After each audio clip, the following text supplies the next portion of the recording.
No Cheerios at 2 a.m. It's National Cocktail Day right now. I'm not allowed to drink past 8. Suddenly, this feels like the worst thing in the entire world.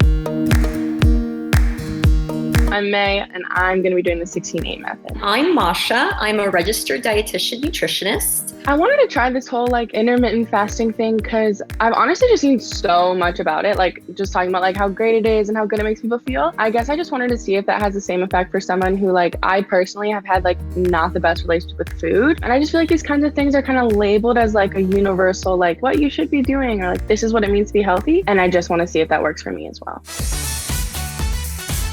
It's currently 9:45 a.m. and all I want is to sit down and eat a fat bowl of Cheerios, but I don't get to have breakfast today. So instead, I'm gonna be drinking my coffee, and yes, I drink coffee with a straw. I don't want to hear anything about it. Okay, so it's currently 11:27 and breakfast tacos are being made directly next to me, and I know I only have 30 minutes, but suddenly this feels like the worst thing in the entire world. So what do you know so far? You have an 8-hour eating window where it's pretty much you can eat whatever you want. I think obviously the goal is to be eating healthy, nutritious foods, but it's not any sort of time restriction or anything like that. It's in those 8 hours you're kind of free to eat what you want, correct? Yep, exactly. Yeah, the rest of the time is just drink things, I think. You're allowed to drink water and stuff like that. You can drink water and coffee and also tea. So anything that's not going to really break your fast, you wouldn't want to have a latte. Okay, so it is 12:11, which means I can finally eat lunch, and I'm so excited. I'm making avocado toast because it's very easy, and I know avocado's a healthy fat, so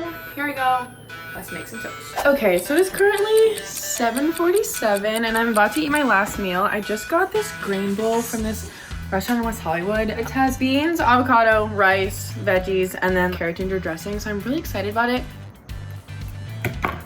Now we're done for the night. No 11 p.m. ice cream. No Cheerios at 2 a.m. But it is what it is. So what a lot of people will do, they'll eat from noon to 8, or they'll eat from 11 to 7, and the rest of the time they'll be doing their fast. It's a really individualized process where some people are able to stick to it and it doesn't feel super challenging. And then there's some people that just feel terrible and sluggish and they can't stick to it. So it is currently 12:23 and I cannot remember the last time I went to sleep before 2 a.m. But I'm about to literally put myself to bed because I am craving every food that is in my apartment and I can't take it. So I'm literally going to sleep. So maybe this whole intermittent fasting thing will fix my sleep schedule. Okay, hey, it is currently 9:56 and my mug is back and now we're drinking tea because I remember Masha said try and switch it up, so that's what I'm doing. But yeah, I feel okay, but I'm probably gonna get hungry in an hour and then be pissed. But right now I feel okay. Let's go over the groups of people that these are not recommended for. Women who are pregnant, someone who's a diabetic, especially diabetics who are on medication, have to be really, really cautious. People who have a history of disordered eating or eating disorders should probably not be doing this either. It's really dependent on the person and things like your genetics, how much you're exercising, your hormone levels. All of these things will affect the results that you get and how you feel while you're doing it. This is gonna be a little bit of a vulnerable thing, but after talking with Masha, I feel kind of uneasy about this whole thing. I'm actually in eating disorder recovery right now. I struggled with an eating disorder pretty seriously for 6 months, and I'm currently in recovery. I did treatment and I'm in recovery. After hearing her be oh, people with eating disorders or disordered eating probably shouldn't be trying this, I just got kind of nervous. So before trying this out, I talked to my therapist. I did get, I want to say green light, but it's more of a yellow light of proceed with caution. I'm not a fan of intermittent fasting. The reason why is because I'm not a fan of any diets, and intermittent fasting is just another diet. They also just make people pretty obsessed about food in a way that's not particularly healthy. So I definitely am not a fan of it for you. What do you think are signs, I guess, look out for me where I've kind of reached a point where okay, I should stop doing this? There are red flags to look out for. I would think about the mindset. I would just remind yourself that you're doing this for a limited amount of time for a specific goal, but not that this is going to be a long-term thing. Maybe you're going to do really well and you're going to follow all the advice and eat a lot of the things you're supposed to be eating, but your brain may still be saying, oh, this isn't that great. I shouldn't have done this. I had the chance to restrict a little bit more and you didn't take it. That to me would be really concerning because it kind of indicates you've woken up the eating disorder a little bit again. Yeah, so like track my guilt too, kind of. Yeah, exactly. All right, so it's currently 12:15 and I'm about to start cooking lunch. I'm like actually gonna be putting an effort into my meal today. I'm actually gonna cook. I'm making like a cauliflower rice bowl thing, and this is what we're working with. I swear I have such a higher appreciation for my food right now than I ever have, so that's fun. Just sat down to eat. I'm literally gonna destroy this really quickly and then go back to work and probably eat snack in like 20 minutes. Okay. So I'm hitting my first roadblock. I just got back from a really long walk and I feel amazing, but I lost track of time.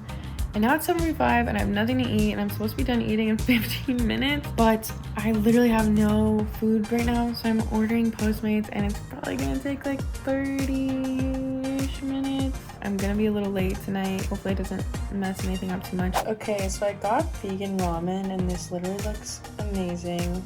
Broth is on the side, so we're about to pour her in and then we're gonna enjoy her. So happy 11:23 a.m. while I sit in my kitchen and literally count down minutes till it's 12 so that I can eat. Currently on my second coffee of the day. As of right now I feel okay, but I'm definitely in like a much more conscious place now, like really thinking about how this whole thing's making me feel. I'm gonna make pancakes for lunch, but I wanted breakfast food, so you know what, you can have breakfast at 12, it doesn't matter. Okay, honestly, I think they turned out pretty good. Like, better than I thought, but this is like the real moment of truth, I guess. I mean, I'm not saying I'm a professional chef, but I'm not saying that.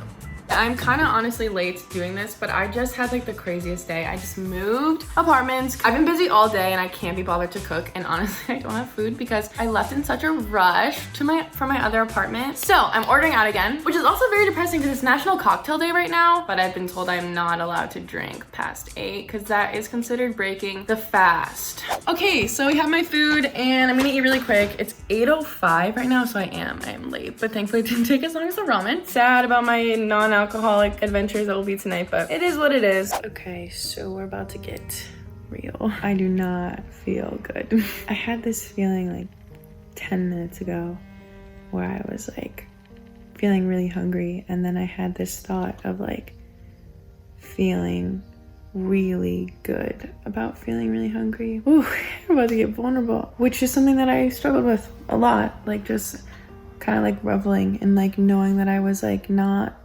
allowing myself to eat when I was hungry and having that be like a success. And I think that this is kind of my marker of like, this is not what I should be doing. Masha did say like, people who have a history of disordered eating or eating disorders should probably not be doing this either. And I think that that's really important to acknowledge. Like, I want to be healthy. And sometimes it's hard when I see all this stuff like, oh, intermittent fasting is like the healthiest way to eat. I've seen that. And so like for me, it's like, oh, if I can't do that, I can't be healthy. It's hard to sometimes not fit into what you think you're supposed to fit into. Okay, it's currently 10 a.m. Just went on a walk. Definitely pre-fasting time, but I got a nice matcha latte with oat milk.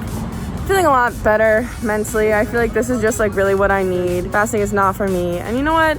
That's okay. I'm gonna enjoy this latte and have a good day.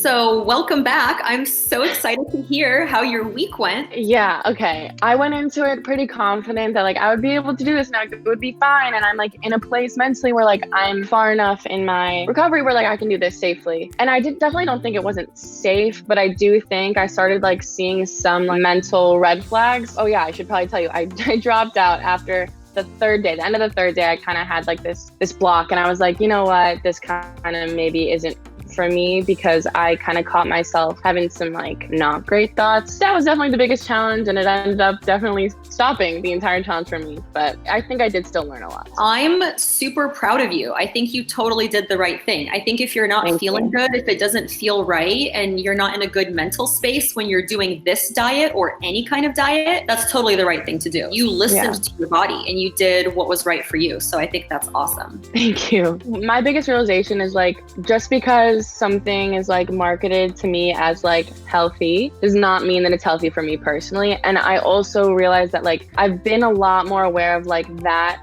being okay and like not comparing my health to other people's health. And then I also think it has given me like insight on like where I'm at in my recovery as well. Just like knowing that instead of like taking this and using it as an excuse to not eat or like as an excuse to restrict myself, I actually took a step back and was like, okay, this is not good for me. That was like another one of my biggest realizations.